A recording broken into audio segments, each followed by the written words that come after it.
Vault.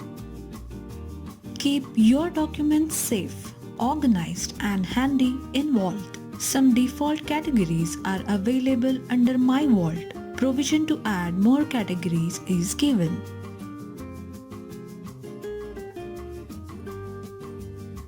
You can add documents category-wise. Fill up the details regarding the documents you are adding, like name, icon to represent the document. Choose the document type like PDF or camera in case you are clicking on the spot, or choose gallery if it is already in your photo gallery. Preview will appear in the box. You may add description about it.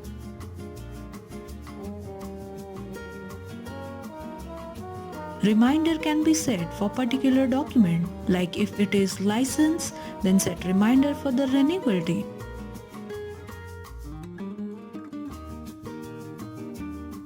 Or if it is insurance policy, then set maturity date as reminder. And decide the occurrence of the event.